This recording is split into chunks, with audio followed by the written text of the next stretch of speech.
देखिए, एक मोहतरमा है जिनको कितने बार भी आप लोग समझा दीजिएगा ना, उनको पता ना कौन सा बीमारी है कि पवन सिंह जी के निजी लाइफ में बार बार इंटरफेयर करना है। जब उनके न्यूज़ चैनल पे व्यूज़ कम आएंगे, वो केवल मुद्दा उठाएंगी ज्योति सिंह और पवन सिंह का। तो इस वीडियो में उनका थोड़ा ढंग से क्लास लेने वाले हैं हम। तो जितने भी पावर स्टार पवन सिंह जी के फैन हैं, आप लोगों से रिक्वेस्ट है कि चैनल पर नए हैं तो सब्सक्राइब कीजिए फन अनलिमिटेड भोजपुरी को, क्योंकि ये आपका अपना चैनल है। और जो बबीता जी हैं, उनका अभी क्लास करेंगे ढंग से। तो चलिए फटाफट से वीडियो को स्टार्ट करते हैं। नमस्कार, मैं आपका दोस्त विवेक तूफानी, स्वागत है फन अनलिमिटेड भोजपुरी पे। देखिए, इन मोहतरमा को पहले देख लीजिए ढंग से। चेहरा देखे होंगे, लिपस्टिक थोड़ा सा भी कम नहीं होगा। इनका आज मैंने इंटरव्यू देखा है, गंगा न्यूज़ चैनल पे इन्होंने इंटरव्यू दिया है। पहले तो ये सारे जो न्यूज़ चैनल है ना, गंगा न्यूज़ हो गया, चाहे कोई भी न्यूज़ चैनल वाला, ये लोगों का एक धांधली के बारे में मुझे पता चला है कि ये लोग पैसा लेके और इंटरव्यू, जैसे मुझे इंटरव्यू कराना है तो हम 2-3 हज़ार रुपया इन लोगों को देंगे। फ़ोन करेंगे कि भैया इंटरव्यू लेना है, तो बोलेंगे कि हम 5 गो न्यूज़ लोग वाले को लेके आएंगे, आपको 4,000 रुपया पे करना पड़ेगा, 2,000 रुपया पे करना पड़ेगा। तो ये लोग ऐसे काम करते हैं और ये मुझे पता चला है।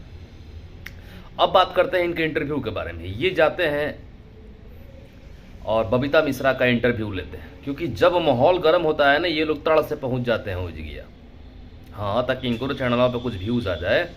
तो ये लोग गए वहाँ पे और बबीता मिश्रा का इंटरव्यू करते हैं। और बबीता मिश्रा उसमें बोलती हैं कि ज्योति सिंह के बारे में, कि पवन सिंह ने अपने चुनाव में ज्योति सिंह के कंधे पर रख के बंदूक चलाया है। इसी मोहतरमा कुछ दिन पहले पोस्ट आता है इंस्टाग्राम पे कि पवन सिंह करने वाला है तीसरा शादी। मतलब पवन सिंह के हर अपडेट के बारे में सबसे बड़ा अपडेट इनके पास रहता है। तो मैडम एक काम कीजिए, न्यूज़ चैनल आप भी पर्सनली खोल लीजिए कि पवन सिंह का गाना कब आ रहा है, पवन सिंह के लाइफ में कब कैसे हो रहा है, पवन सिंह कब बाथरूम जा रहे हैं, पवन सिंह कब खाना खा रहे हैं, पवन सिंह कब सो रहे हैं, आगे का शेड्यूल पवन सिंह का क्या होगा ना। इनका 2-3 चीज़ें मैंने सुना, मुझे बहुत ही ऑकवर्ड लगा। ये बात करती हैं नीलम भाभी के बारे में, जिनका देहांत हो चुका है, इस दुनिया में वो नहीं है। सबके लिए, पवन सिंह जी के सभी फैन के लिए वो पूजनीय है। उनके बारे में बात करती हैं कि जे रहेला ओकरा रहला पैरी बीरी ना रहला पर खीर पूरी बा। अरे भाई, कि मतलब जो है वो घुट घुट के जी रहा था और जब मर गया तो ऐसे ऐसे चीज़ें। तुमको शर्म नहीं आता? एक औरत हो कि औरत के बारे में ऐसे बात करती हो? शर्म नहीं आता?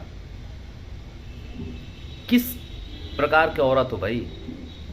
जो सामने वाला इंसान के मन में क्या चल रहा है यार, तुम केवल मजा लेने के चक्कर में, थोड़ा सा कंट्रोवर्सी क्रिएट करने के चक्कर में कुछ भी बोल दोगी है।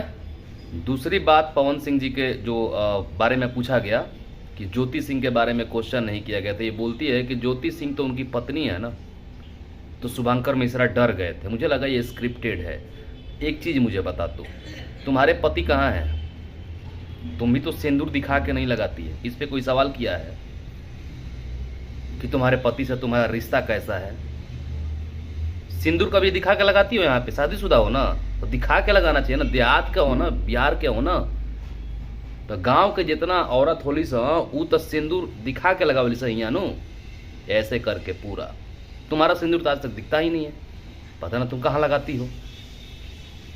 तीसरा चीज, शुभंकर मिश्रा को तुमने बोला कि बिजनेस स्ट्रेटेजी है, ऐसा ऐसा प्रोमो डाल के, तो तुम क्या कर रही हो? तुम भी तो अपने चैनल के लिए बिजनेस स्ट्रेटेजी कर रही हो। शुभंकर मिश्रा तो हर चीज़ को ऐसे ही प्रोमो बना के डालते हैं, तो बिजनेस हो गया। और तुम क्या कर रही हो? थोड़ा सा कंट्रोल में बोलो, बेनिफिट में रहोगी मैम। लहजे में बात कर रहे हैं क्योंकि आप एक औरत हो। और हो सके ना तो अपने पति का नाम का सिंदूर ना दिखा के लगाया करो लोगों को, कि लगे कि आप शादीशुदा हो। बाकी कमेंट करके मेरा भाई बताएगा मैंने सही बोला है गलत बोला है। इनके लाइफ में हम नहीं जाना चाहते, लेकिन बार बार ये उंगली करती है पवन सिंह। ज्योति सिंह तो आराम से मसूरी घूम रही हैं। तुमसे फोनवा करके गई थी क्या, हम जा रहे हैं दीदी मसूरी? ये तुमने टिकट किया था। बकवास बंद करो। बाकी कमेंट मेरा भाई साहब करेगा कि मैंने सही बोला है गलत बोला है। जय हो।